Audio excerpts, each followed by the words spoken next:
Well, we made it to the track, and just as I was leaving the gym, what do you know, it starts raining.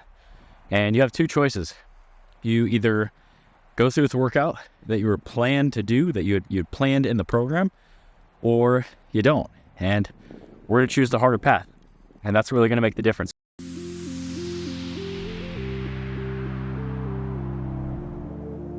This 12-week prep is my way of documenting what I'm doing to reach my goal of a sub 135 half marathon. Throughout this series, I will document everything I'm doing leading up to the Nebraska Half Marathon on April 28th. The running, the lifting, the nutrition, the supplementation. I will show you everything you need to do to show up prepared for your next race. Because no one's going to go do it for you. You have to take action, because the grind, it never stops.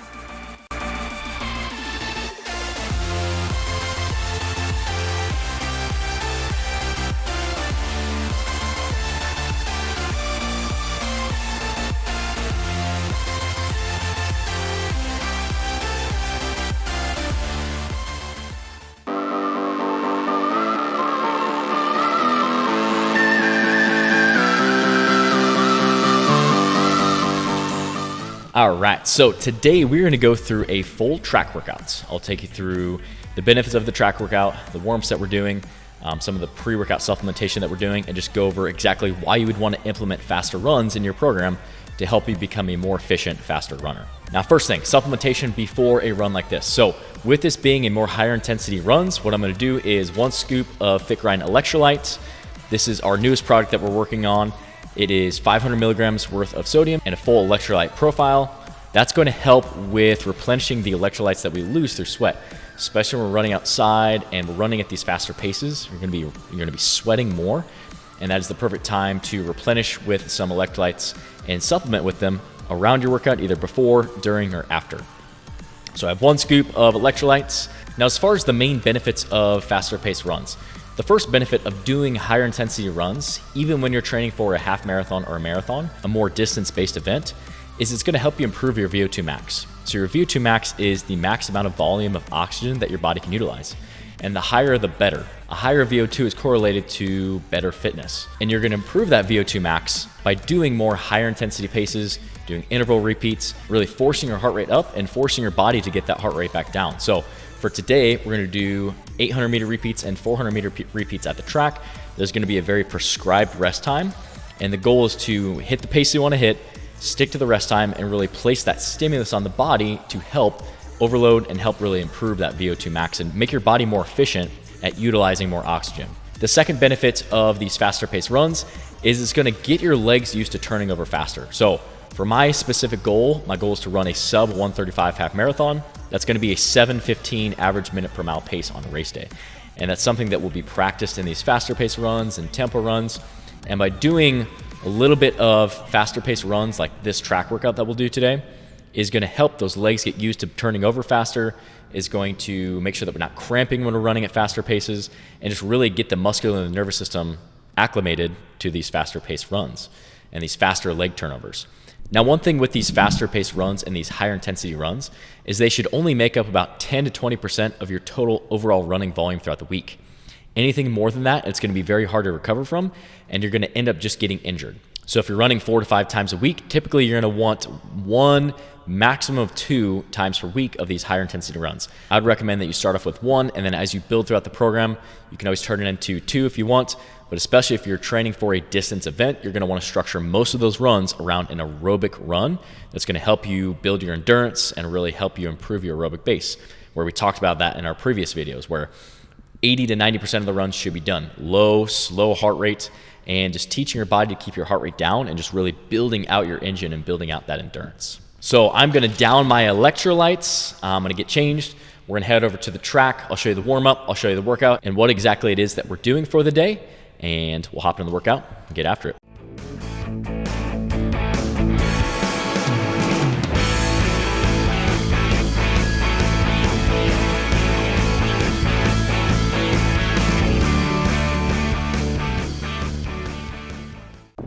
Well, we made it to the track, and just as I was leaving the gym, what do you know, it starts raining.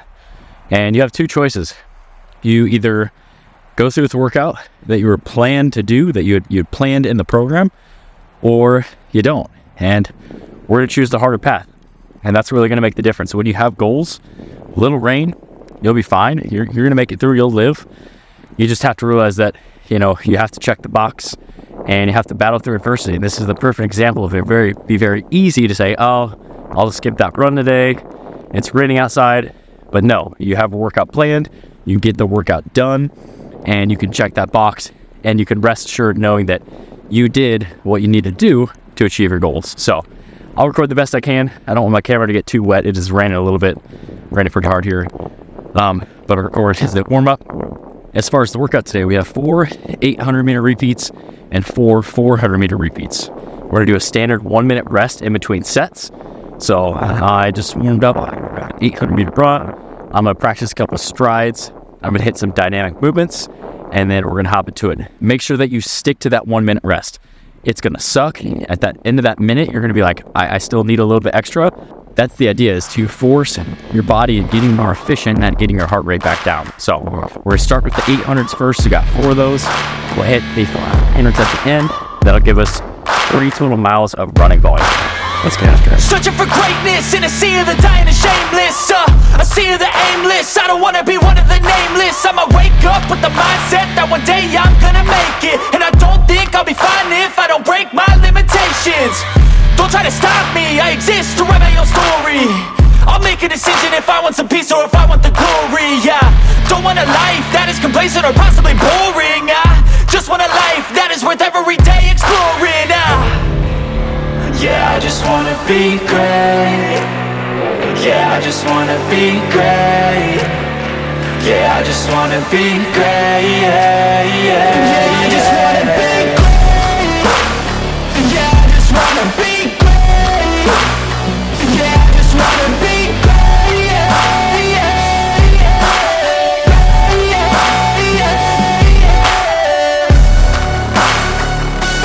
All right. So just finished up the 4 800s and the 4 400s. And would you look at that? The sun came out. The rain is starting to subside. I even got those last couple intervals on camera. So we are gonna get a drink of water real quick. I'm gonna cool down. And then the cool thing is I actually programmed that whole run, all the intervals, all the rest times, into my Garmin watch. So it took me through the entire workout. So you can go in to your Garmin Connect app and you can set up intervals to also program rest periods too as well. So say that you're not at a track, as long as you have like a flat area, you can do those intervals.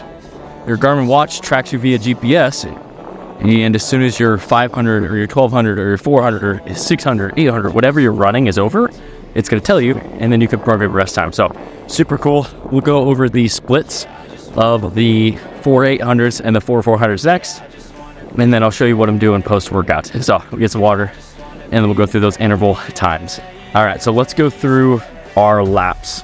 Like I said, I programmed this all into my Garmin watch, so I have my exact intervals. I'd have to stop the watch, start it, the entire workout to keep track of my rest times and my distance, which was super helpful. So I'll put it up on the screen here too as well. So my first 800-meter run was a 3:33, which is a 7:07 pace. Second one was 3:31, so it's 2 seconds faster, 7:03. My third one, a little bit faster, 3:29.2, which is 6:58. And then my last one was a 3:29.6, which is 6:59. My goal with all the 800s was to be below a 7:15 average minute per mile pace, because on race day, the pace that I'm gonna have to hold in order to get a sub 135 half marathon is 7:15. So the first workout interval, track workout that we're doing, I wanted to keep my 800 below 7:15.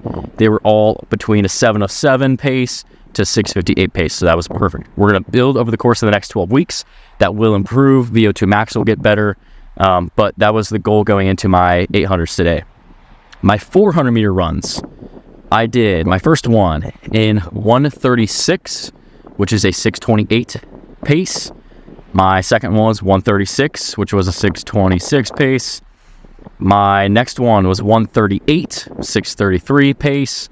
And then my last one was exactly 1 minute and 30 seconds flat, which is exactly a 6-minute mile pace. So that was perfect. I wanted to run all those below 640, 630 range, which was perfect. And then my personal goal, I knew on that last one, I was like, I want to go out and run a 130, 400.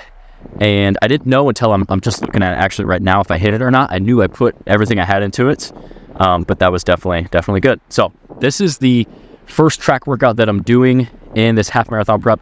This will get better.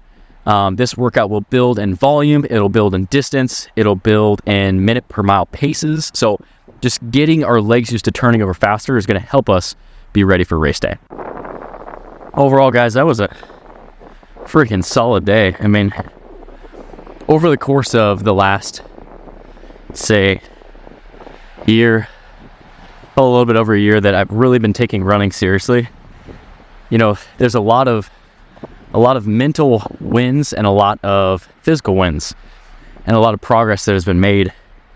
But the real key to getting faster as a runner is just being consistent. If you never get out of shape, you don't have to get back into shape. And you can go through phases where you are running more, where you're lifting more, where you're doing a pretty equal balance of both.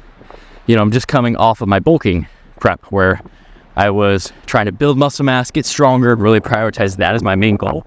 I was still running 10 to 15 miles a week, so I never stopped running. Put on about 20 pounds since my last half marathon. So just running more will facilitate some weight loss, which is good because it'll help me move faster, just being a little lighter. But whatever your goal is, train specifically for that goal, be consistent with it. And that really is the true key to seeing progress and improving, especially as a runner. If you get out of shape and you stop running, man, those first couple weeks, couple months back, they're brutal. So just stay consistent with it. Find a program and a style of training that you really enjoy, because if you don't enjoy it, you're not going to stick with it. If you don't stick with it, you're not going to see the progress that you want over the course of your lifetime. Because really, fitness is about continuing this way of life and living this healthy lifestyle over the course of your entire life. It's not about just doing it for a couple months or doing it for 6 months to get ready for some show or something or some race. It's about practicing every day this healthy lifestyle, enjoying your workouts, and getting fulfillment from those workouts. I've got an itch I can't scratch, I'm missing a piece that completes a whole part of me, an open wound scar to see. Everybody come here, gather round. All right, so just got home, just took a shower, got crazy hair. I'm going to hit a full another serving of electrolytes, especially with that workouts.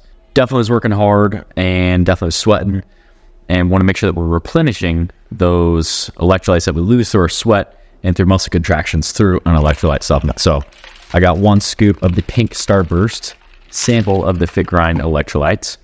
But overall, workout was really good today. What I want you guys to take away from this video is one of your runs throughout the week should be done at a higher intensity. Make sure that it's not every run, but if you structure one of your runs around more interval repeats like this style workout or other styles that we'll get into throughout the series, like fartlek intervals and repeat intervals and tempos, it's going to help you improve your pace as a runner. And overall, it's just going to help you improve your VO2 max and just become more efficient and faster of a runner. So if you guys enjoyed this video or found anything helpful, make sure you hit that thumbs up button for me. If you have any questions, let me know down in the comment section. I'd be happy to help any way that I can. I'm going to leave previous videos in this series up on the top of the screen that you can go watch next. And I will see you guys in the next one.